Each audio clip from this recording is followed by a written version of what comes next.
$1,500. That's what it cost Sophie Cunningham to speak the truth. One podcast, one honest take about WNBA refs, and boom, the league hits her with a fine. But here's the real question. Was this just about keeping order or silencing a voice that's getting too real? Like, it's just like they're just so inconsistent. Like, that's my thing. Like, if you're on the other team and you're gonna be finding the shit out of me, yeah, cool. And you finding me $500 is not gonna do shit. But let me do it to you. Let you, yeah. You know what I mean? You want like consistency then. Yeah, like just give. And I think that's players across the league and like new fans across the country. Like everyone's like, what is going on with the refs? And I'm like, I don't know. Sophie Cunningham kicked off her brand new podcast, Show Me Something, with some honesty that the WNBA clearly didn't want aired. Just days after the debut episode dropped, she revealed that the league fined her $1,500, not for breaking rules on the court, but for speaking out about the ones calling the rules. She said what a lot of players and fans have been thinking. The officiating has been inconsistent, frustrating, and flat out confusing. Turns out the league thought it did do something and slapped her with a heavier fine.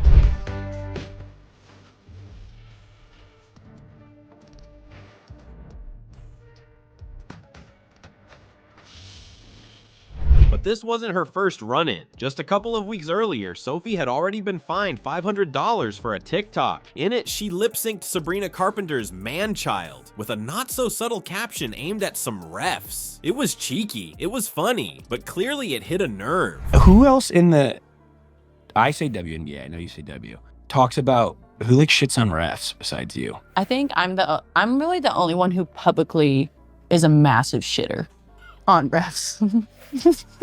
Fuck. Now, 2 fines in, Sophie isn't backing down. She even joked that the fine was just the beginning. But here's the thing, when a player speaks truthfully and gets punished for it, it's no longer just about the money. It's about control. It's about who gets to talk and who gets silenced. And that's where this story really starts to heat up. But my thing is like, I'm not even gonna lie to you. I am someone who says what everyone else is thinking or talking about. But if you ask our league, they feel the same exact way. Not just with the refs, Did you post but that with after Detroit, after you guys lost? with Cleveland. I want people to hear what I just said. I am the only one. The league feels the same way about the refs as you? And Detroit and Cleveland. Yeah. Cunningham might have taken the fine, but she's definitely not alone in her frustration. Caitlin Clark has had multiple on-court moments this season where even the broadcast team couldn't believe the no calls. Angel Reese? She's been body checked like she's in the WWE and barely draws a whistle. And then there's Kelsey Plum, who didn't mince words. She said flat out that officiating is hurting the game. Their job is hard. Their job is hard. Their job is hard, right? Their job is hard. Players are faster, they're better, they're bigger, they're stronger. They're as good as they've ever been. They're as athletic as they've ever been. The game has changed so much. The game is fast now. Things are happening quickly. Everybody's getting better, except the officials. And it's not just players. A WNBA coach recently hinted, if athletes are being fined for emotional reactions in the heat of battle, when are refs going to be held accountable for missing obvious calls with no consequences at all? That one comment lit a fire. Because fans aren't blind. Game after game, they see inconsistent whistles, missed fouls, and no real explanation for what's going on. The league is scrambling to keep its image polished, but the cracks are showing and they're happening on the hardwood, not on Instagram.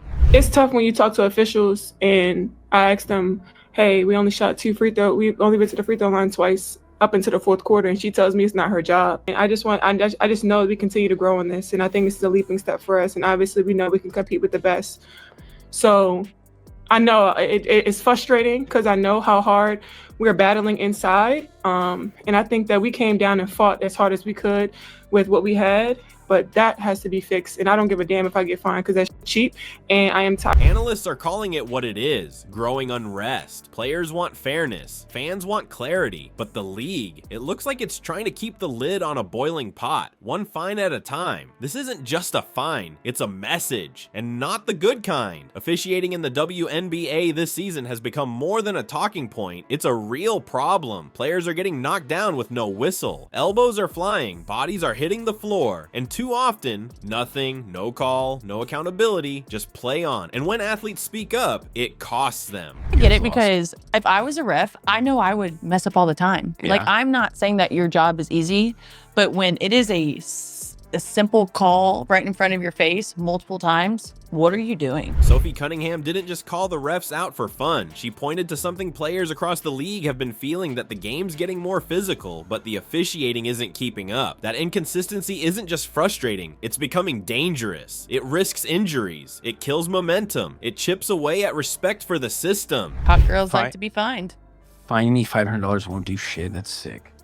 And then I'll get fined for that, and then I'll get fined for this, and then the fines put it on a shirt. continue. Yeah. She's not just ranting on a podcast, she's a veteran who's been through the grind. When she says the refs aren't seeing obvious fouls, or that calls go one way but not the other, she's echoing what fans and players have said for months. And instead of addressing the concerns, the league hits her with a $1,500 fine, the second one this month. It sends a clear message: keep quiet or pay up. But here's the thing, if the league wants transparency and growth, silencing its players might be the worst move it could make, because what Sophie said out loud, everyone else is already thinking. Sheldon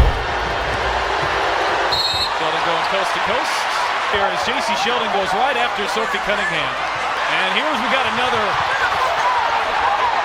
break is here. It was a hard foul, no question. I'm blaming this all on the officials tonight. The WNBA says it's about respect. Respect the game, respect the officials, follow the protocol. But what happens when that same respect isn't being earned on the other side? Sophie Cunningham called out what many around the league have been quietly whispering for years. The officiating is inconsistent, sometimes flat out dangerous, and no one's being held accountable for it. And instead of answers, she got a fine. Like where they're coming The thing that I have the biggest issue about the female sides of refs is, like, they're so emotional. I've worked broadcasts, I've been to games, I'm friends with these people. They motherfuck them. Yeah. And the only person that I've ever seen able to, like, motherfuck a ref on the women's side is Diana Taurasi. Like, the guys, no, the NBA officials, like, the NBA players motherfuck those officials like no other. Yeah. The league has a strict policy about criticizing officials. Players are expected to stay silent, no matter how bad the calls get. But here's what's missing: transparency. Fans never see the league admit to officiating mistakes. Players aren't told if a ref got it wrong. There's no public process, no feedback loop, just fines. And there's a deeper issue at play. WNBA referees are part-time. They're lower paid, yet they're being asked to officiate at the highest level of women's basketball. That's a system already stretched thin, and when players like Cunningham speak up about the cracks, the league doesn't investigate, it punishes. And Cunningham is upset. Cunningham has her second personal, and she might pick up a technical foul if she's not careful. So now, the question isn't just about a $1,500 fine, it's about power. Is the league really trying to protect its officials, or is it protecting them from scrutiny, from criticism that might expose just how broken the system really is? Because if players are silenced every time they tell the truth, then who's left to hold the game accountable? Moving away from those tipping off. Shot clock at the 4. 3. Get it off and challenge, you will not. It's a clock violation. What? No, challenge that. Yes, she did. What a shot. This isn't just about Sophie Cunningham. It's about what happens when speaking the truth costs more than staying quiet. The WNBA says it wants to grow the game, to bring in new fans, more coverage, and better treatment for players. But how can that happen when the players feel muzzled? Cunningham didn't cuss out a ref. She didn't launch a smear campaign. She shared what everyone watching already sees: inconsistent calls, dangerous no calls, and a pattern that's leaving players frustrated and bruised, literally. I don't know what you want to call it, a brand of Phoenix all season. I thought. No, they're gonna challenge it. Fining her $1,500 might keep others from talking, but it won't fix what's broken, because when accountability gets punished and silence becomes the safer play, the league loses more than control. It loses trust. And that's a price the WNBA can't afford to keep paying. Sophie Cunningham's $1,500 fine for ripping referees didn't just make headlines, it puts a spotlight on officiating and on who actually gets protected when the public asks tough questions. So I've gotta ask, is this discipline or suppression? If you stand for player truth and smarter officiating, smash that like, hit subscribe, and let's keep holding the league accountable on the court and off.